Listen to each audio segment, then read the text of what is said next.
Pour les systèmes à détente directe, il est possible d'atteindre des SEER très élevés.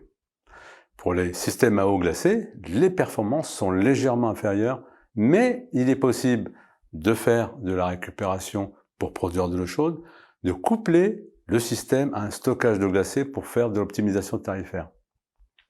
Pour garantir les performances d'une installation, il faut des modèles certifiés Eurevent.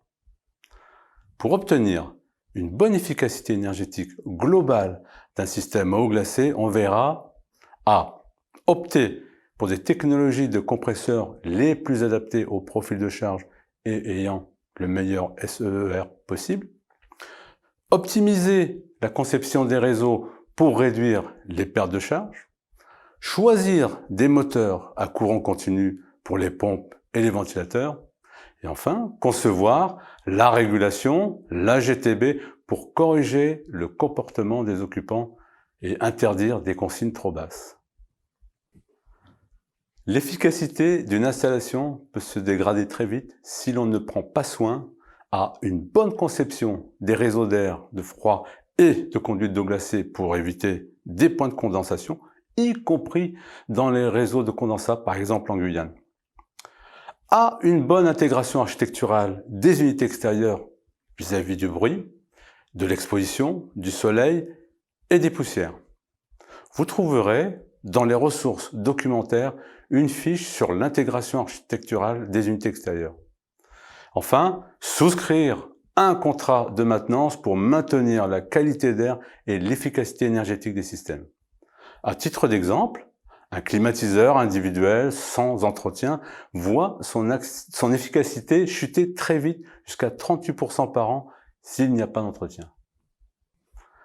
La sobriété dans l'usage de la climatisation est un élément déterminant pour atteindre des objectifs de consommation basse.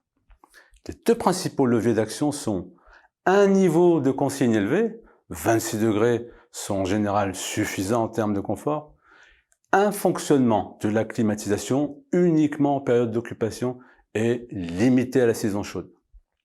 Par exemple, à La Réunion et en Polynésie française, il est possible, avec une bonne conception et l'arrêt de la climatisation en saison fraîche, de descendre la consommation des bâtiments de bureaux à moins de 50 kWh par mètre carré en énergie finale.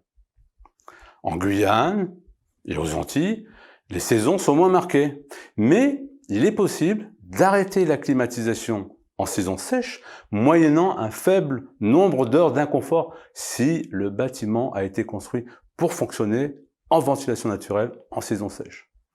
Par exemple, un bâtiment tertiaire en Martinique, l'arrêt de la climatisation de novembre à avril permet quasiment de diviser par 2 la consommation pour un faible nombre d'heures d'inconfort en saison sèche. Le choix, la conception, la conduite, l'entretien d'une installation de climatisation déterminent la facture énergétique et environnementale de ce service.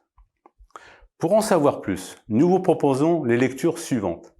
Le livret 3 du guide Prébat, une fiche sur l'intégration des unités extérieures, une fiche sur les critères de choix entre VRV et eau glacée, et enfin une synthèse sur les opérations d'entretien-maintenance pour un split.